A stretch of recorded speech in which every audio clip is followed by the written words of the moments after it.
이 황세훈 자본시장연구원 연구위원 전화 연결돼 있습니다. 연구위원님 나와 계시죠?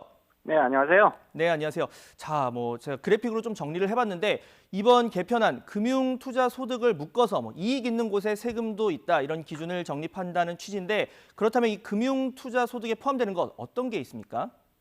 기본적으로 자본시장법상의 금융투자 상품으로부터 발생하는 소득을 금융투자소득이라고 분류를 합니다. 네. 금융투자 상품이라 그러면 조금 어렵게 들리실 텐데 보통 주식, 그다음에 채권, 그다음에 펀드 이런 것들이 다 금융투자 상품에 해당되는 거고요. 예. 그다음에 요즘 많이 이제 하시는 ELS 같은 경우 파생결합 증권이라고 부르게 되는데 파생결합 증권으로부터 발생하는 소득, 기타 파생 상품으로부터 발생하는 소득 이런 것들이 이제 포괄적으로 금융투자 소득에 포함되는 겁니다. 그러니까 말씀대로라면 지금 그래픽에도 저희가 나오고 있지만 주식이나 펀드, 채권처럼 돈을 벌 수도 있고 또 잃을 위험도 있는 그런 상품들에 대해서 이제 매겨지는 게 되고 은행 이자나 이런 부분에는 포함이 안 되겠네요. 그렇습니다. 은행 이자나 혹은 배당금 같은 경우에는 원본 손실 가능성이 없다고 볼 수가 있거든요. 네. 이런 소득에 대해서는 금융투자 소득에 포함되지 않습니다. 자, 그러면 방금 저희가 얘기를 좀 했지만 그럼 앞으로 이 채권이나 펀드도 수익이 나면 과세 대상이 되는 겁니까? 그렇습니다. 이전까지는 예를 들어서 채권 사시는 분들도 꽤 많거든요. 예. 개인 투자자들이 채권을 보유했을 때 채권으로부터 양도소득이 발생할 수 있습니다. 이전까지는 비과세였고요. 그렇지만 앞으로는 이제 양도소득, 금융투자 소득으로 이제 분류가 되기 때문에 특정 범위를 넘어가게 되면 당연히 이제 양도소득세, 금융투자 소득세를 내시게 되는 거죠.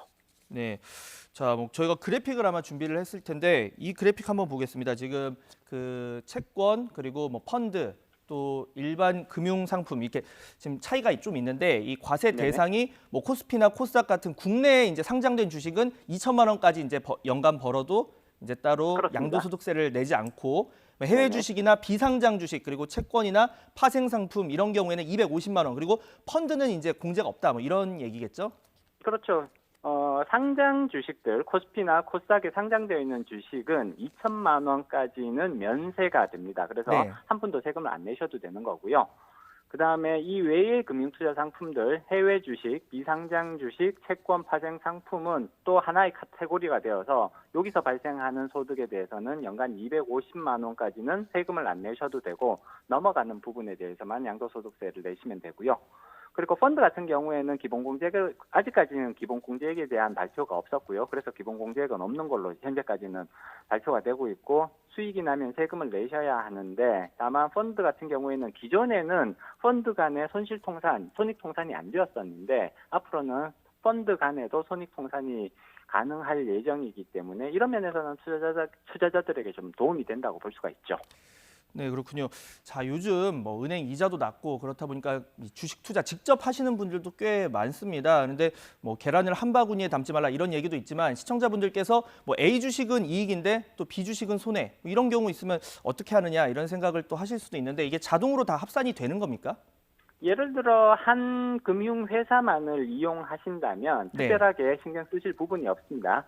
자동적으로 합산이 되고요. 거기에 네. 원천 징수가 됩니다. 그렇기 때문에 특별히 복잡할 것이 없는데 요즘 들어서 보시면 이제 이렇게 여러 개의 금융회사를 한꺼번에 이용하시는 분들이 계시거든요. 그렇죠. 예를 들자면 A증권사, B증권사, C증권사 이렇게 몇 개의 증권사를 이렇게 번갈아 가면서 이용하시는 그런 투자자분들이라면 따로 별도 이렇게 되면 한 회사 안에서 손익통산이라든지 2월 공제 이런 부분들이 어려워지거든요.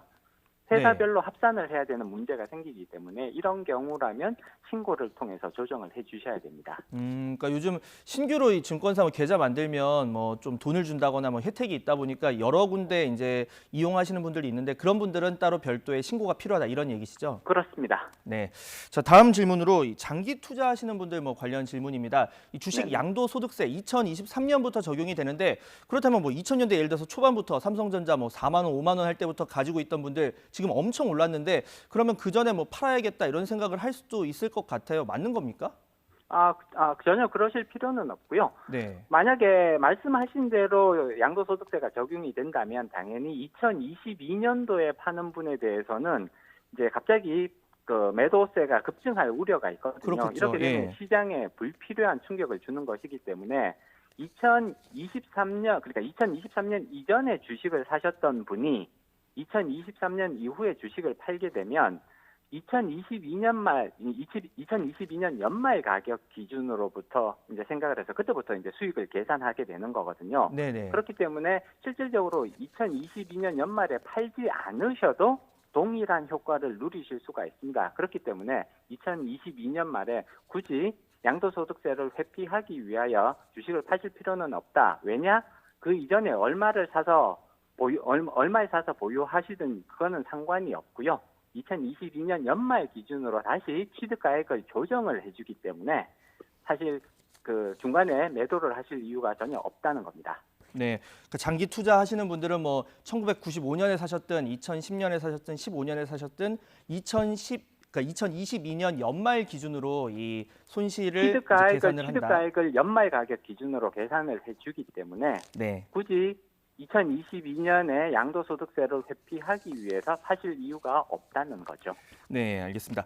자, 다음으로 이 손실과 이익, 뭐 연간 단위로만 따지는지도 궁금한데 예를 들어서 주식이 뭐 시장이 매년 다르다 보니까 뭐 2023년에는 모든 주식 통틀어서 5천만 원을 벌었는데 또 그 다음에는 5천만 원 잃을 수도 있는 건데 이런 경우 어떻게 합니까?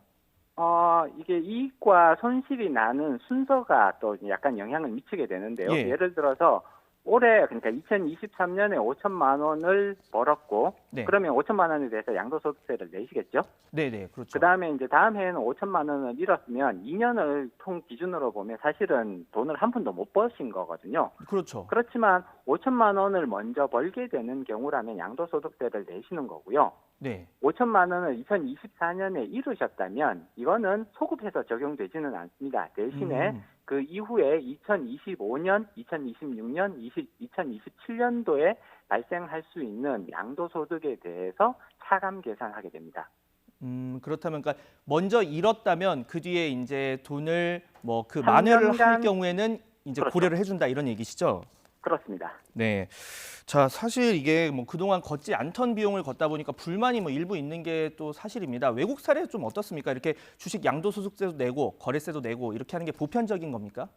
일단 주식 양도소득세는 거의 대부분의 국가에서 도입되어 있다고 보셔도 괜찮습니다. 네. 미국, 유럽, 그러니까 유럽의 OECD 국가들, 대부분의 OECD 국가들은 다 양도소득세제를 이미 가지고 있고요.